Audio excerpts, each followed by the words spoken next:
Amici bellini, ci siamo resi conto che ci sono, almeno io mi sono reso conto che ci sono le nazionali. Perché ce ne siamo resi conto? Perché Meret va in nazionale e lì scopre che la cosa è grave, insomma vabbè. Lasciando perdere questa situazione qua, dobbiamo capire quali altri giocatori del Napoli sono impegnati in nazionale. Oggi ci sono molti impegni, quindi possiamo tenerli d'occhio, possiamo fare le nostre macumbe, speriamo che non si fanno niente, perché veramente è una situazione incredibile. Ne parliamo a fine video. Nel frattempo però, per dovere di cronaca, vi devo presentare, perché sono stato da Radio Kiss Kiss e c'era un mio idolo, vedete il numero 13, l'avete letto sicuramente nel titolo, e è una soddisfazione che voglio condividere con voi. Simone Gaeta, benvenuto, iscrivetevi al canale, ma tutti quanti lo sapete che c'è stata una sorta di alluvione a New York. Ho appena finito di tranquillizzare la mamma, dopo devo parlare anche col papà, e per fortuna tutto a posto, non ha piovuto in casa, però sono successe delle cose, veramente l'acqua fino a qua, cioè noi stavamo in studio a suonare, è entrata l'acqua in studio, una cosa incredibile, veramente una sorta di alluvione, tutto bene, quel che finisce bene, però gli amici dei Prime Prophecy, della mia band metal, tutto allagato, proprio strumenti, veramente, vabbè, lasciamo perdere questa situazione qua. È la natura che ci vuole dire qualcosa a noi esseri umani, che stiamo trattando il pianeta una chiavica e ci vuole togliere dal pianeta così, e lo sta facendo piano piano, ce lo farà. Radio Kiss Kiss e poi nazionali, via. È un martedì pazzesco,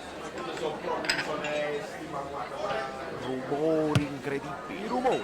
Però possiamo andare in collegamento con la grande Mela, con un altro grandissimo amico della nostra trasmissione di Football Generation. Lui è uno youtuber tifosissimo del Napoli, è anche un musicista, e nel corso del collegamento potrebbe regalarci una bella sorpresa. È Valerio Fluido in collegamento con noi. Ciao Valerio, come stai? Ciao Marcello, tutto bene? Che piacere poter incontrare virtualmente Fabiano Santacroce. Fabiano, guarda dietro di me, guarda il numero che io ho scelto. Numero bellissimo.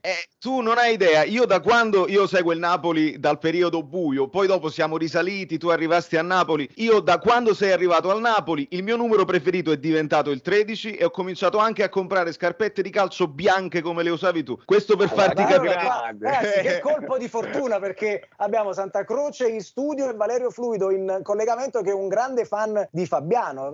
Questo è il bello della diretta, è il bello dei colpi di fortuna sotto questo aspetto. E quindi quanto era forte Fabiano Santacroce e quanto poteva dare ancora di più alla causa del Napoli se non avesse avuto determinati infortuni che hanno inciso sulla tua carriera, possiamo dirlo, Fabiano? Assolutamente. Hanno inciso tanto. Valerio? Tantissimo, tantissimo. Io quando arrivò, insomma, il senso dell'anticipo, la velocità... Esatto. Veramente il paragone che si faceva con Fabio Cannavaro per me non era sbagliato, aveva solo bisogno di più continuità e avrebbe, forse anche con una squadra più forte intorno, avrebbe fatto una carriera incredibile. Fabiano, uno dei difensori più forti che è passato nel Napoli, lo dico senza... Io non voglio fare troppa amarcord con Fabiano, però io ricordo che alla fine di quel girone di ritorno dopo il mercato invernale, dove tu giocasti un sacco di partite mettendoti in grandissima luce, si parlava anche di un inizio di interessamento del giro della nazionale. Sì. No, ma poi ero stato anche convocato e subito dopo la convocazione mi sono rotto ed è stato lì il peccato, anche perché non avevo esordito, però ero andato per 2 partite in qualificazione con Lippi e la cosa bella però è che ho realizzato il mio sogno di allenarmi con Cannavaro, con Gattuso, con Buffon, cioè io ero bambino quando li vedevo giocare, quindi sono riuscito ad arrivare e di quell'esperienza me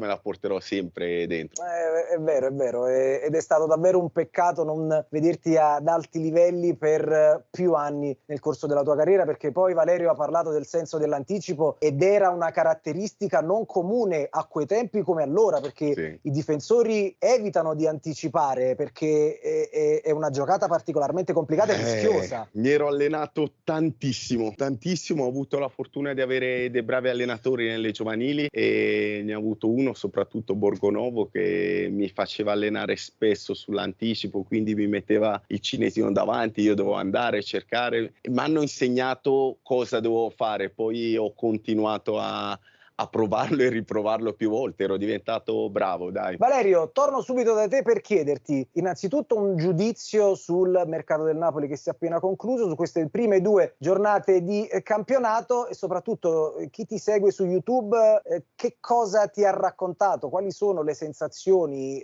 quello che hai potuto raccogliere attraverso i tuoi follower relativamente a queste argomentazioni che ti ho appena chiesto. Sì, Marcello, allora la parola d'ordine continua a essere terzino sinistro. Io ho provato a spiegare, insomma, anche in tempi non sospetti alla community che con l'arrivo di Juan Jesus si è fatta una scelta precisa di avere l'opportunità nell'emergenza di avere un difensore centrale che si adatta anche sulla fascia, perché è mancino, perché l'ha fatto in passato, perché conosce Spalletti. Quindi io lì, anche con la presenza di Zanoli confermato, ho detto ragazzi, ci arrangeremo in qualche modo, sperando nel ritorno di Gulam, possiamo spostare Di Lorenzo e speriamo che Malqui. Ci sono un sacco di speriamo purtroppo in questa stagione, ma devo dire come per noi, come per le altre sorelle di cui stiamo parlando. Quindi il mercato sul terzino sinistro lascia un po' l'amaro in bocca, però sono molto contento e c'è molta fiducia su Anghissà, perché a guardare insomma gli highlights sembra un centrocampista di alto livello, con personalità, col dribbling, cosa che noi non abbiamo, e quindi sotto questo punto di vista sono fiducioso. Speriamo in un po' di fortuna anche a livello di infortuni, scusatemi il gioco di parole, perché questa tegola Meret quest'anno siamo partiti col piede sbagliato tra Zielinski,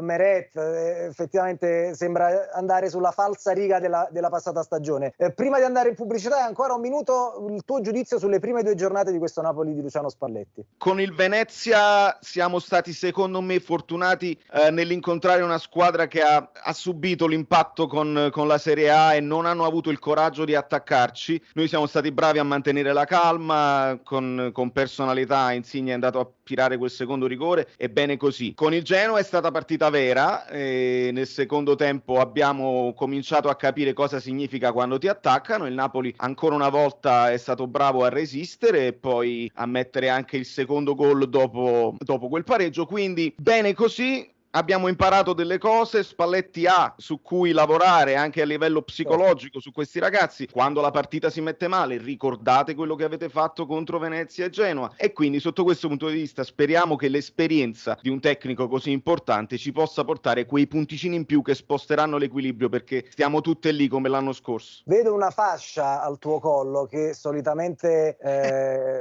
racconta come ci sia poi una chitarra da sostenere. Dopo la pubblicità, ecco, l'avete intravista, dopo la pubblicità un omaggio musicale che farà piacere a tutti quanti voi e noi naturalmente, da parte di Valerio Fluido. A tra poco.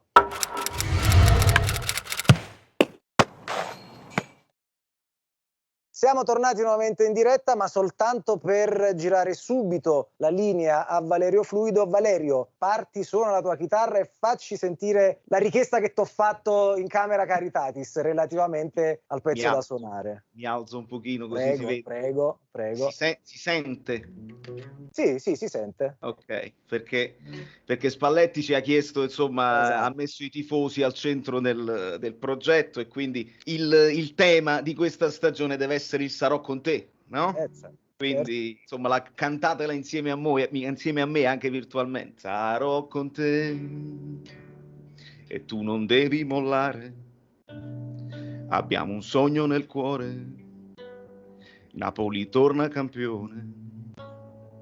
Oh, oh, oh, oh, oh, oh, oh, oh.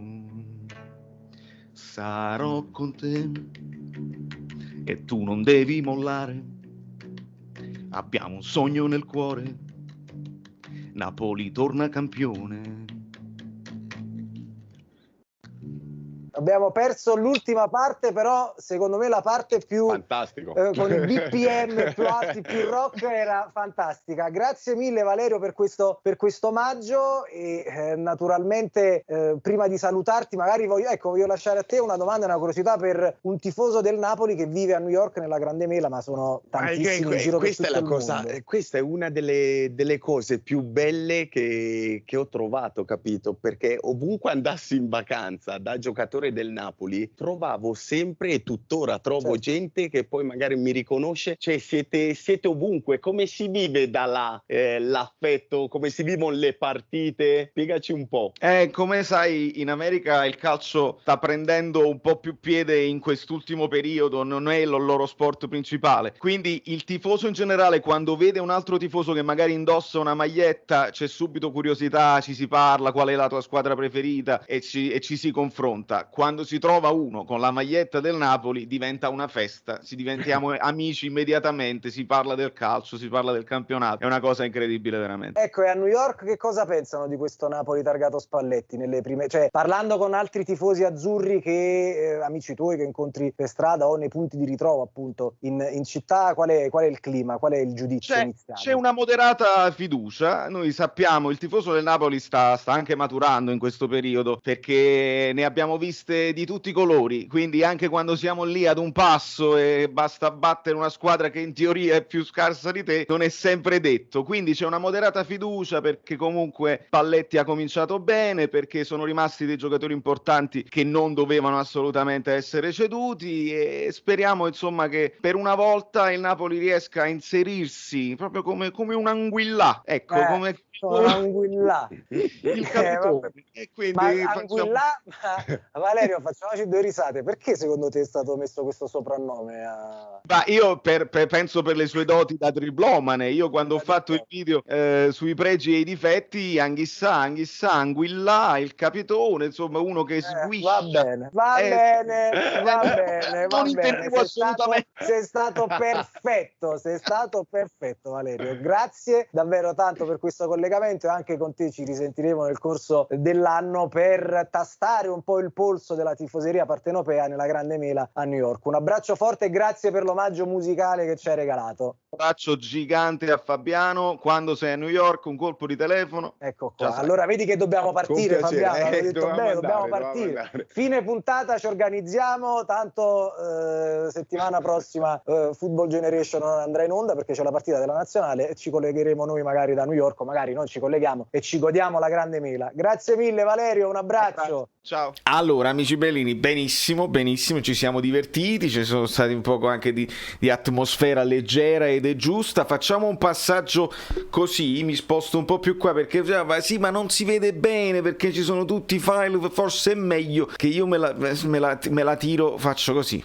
sì, è molto meglio. Allora, signori miei, vediamo bene. Allora, Meret ovviamente non più, Giovanni Di Lorenzo e Lorenzo Insigne invece proprio stasera, perché stasera oggi è martedì, proprio stasera Italia-Bulgaria e speriamo bene, altri 7 azzurri, poi dopodiché dovranno fare Basilea 5 settembre, Italia-Lituania 8 settembre, mamma mia, noi teniamo l'impegno con la lasciamo perdere. Osimhen domani gioca e poi il 7 settembre, Elmas gioca stasera, poi il 5 e poi l'8, Koulibaly ha giocato ieri, ha vinto con il Senegal se non sbaglio, ho visto una fotografia che si abbracciava uno, bene, e poi ci sarà un'altra partita il 7 settembre. Bobotka convocato in Slovenia-Slovacchia 1 settembre, quindi ha già giocato. Che ha fatto Bobot? Ve lo devo dire subito, fermi tutti. Sentite i rumori? Questo è grave, stavolta è grave, si avvicinano i rumori per un motivo, questo qua c'è poco da scherzare. Slovenia-Slovacchia 1-1 con Bobotta in campo insieme ad Hamsik, insieme a Kučka, 1-1, benissimo, allora tutto a posto. Ospina, e qua le dolenti note perché Ospina nell'ultima partita Colombia-Cile il 9 settembre, gravissimo, se poi noi dobbiamo giocare con la Juventus non ce la farà mai. Rachmani gioca stasera, gioca il 5, gioca l'8 e Zielinski che va in Polonia e ancora non era un po' acciaccato, vediamo se oggi giocherà oppure se magari si può riposare. L'unico che è stato graziato, signori miei, è stato Lozano in queste cose, ho proprio letto il CT lo risparmia eccetera, ma noi ritorniamo subito nell'Ambramban. Iscrivetevi al canale. Che state aspettando? Siete completamente pazzi? Completamente. Pure il like vi siete dimenticati. Insomma, Valerio Fluido, Santa Croce, signori miei, c'è poco altro di cui parlare, ma io dovevo salutarvi, non potevo. Vi chiedo, perché alcuni amici mi dicono che dal cellulare non vedono il tasto abbonati e vorrei capire se alcuni altri non vi chiedo di abbonare, però se a voi esce, perché secondo me YouTube sta cambiando delle cose con la nuova app e oltre a questo vi chiedo se avete visto lo short, perché quando faccio uno short dal cellulare di meno di un minuto credo che non tutti ricevano la notifica e non tutti lo vedono. Ho fatto lo short di ieri su Meret dove indossavo la maglia di Meret e si capisce pure che dico ho indossato la maglia di Meret e Meret si è infortunato. No, l'ho spiegata male, è che Meret si è infortunato, quindi io ho messo la maglia e ho fatto il video piangendo per l'infortunio di Meret. Di conseguenza probabilmente se Ospina, se con la nazionale non ci mettiamo d'accordo, potremmo vedere Marfella titolare con Idasiak che viene chiamato dalla primavera a fare il secondo, perché serve pure il secondo portiere. Ma è una cosa. Il mazzo non c'è, ragazzi, non possiamo affidarci al mazzo, assolutamente no. Da New York Valerio Fluido è tutto, vediamo quello che dobbiamo fare alle prossime cose. Io non credo che stasera avrò il modo di guardare le nazionali. Nei commenti voi mi dovrete scrivere quello che è successo, sempre hashtag Messico 86, anzi stavolta hashtag al di là del risultato, che poi è il sottotitolo della canzone. Vai. Quindi dobbiamo arrivare ai 10.000. Già ci sei arrivato. No, già ci sei arrivato. Sopra la cosa così, Ci poi sei cliccate arrivato sulla già. campanella, poi vi iscrivete al canale Telegram, Sì, poi dovete praticamente fare basta, sei cringe. Quante cose. tutte le cose bellissime. Mi fai il Io caffè. mi ricordo come mi chiamo.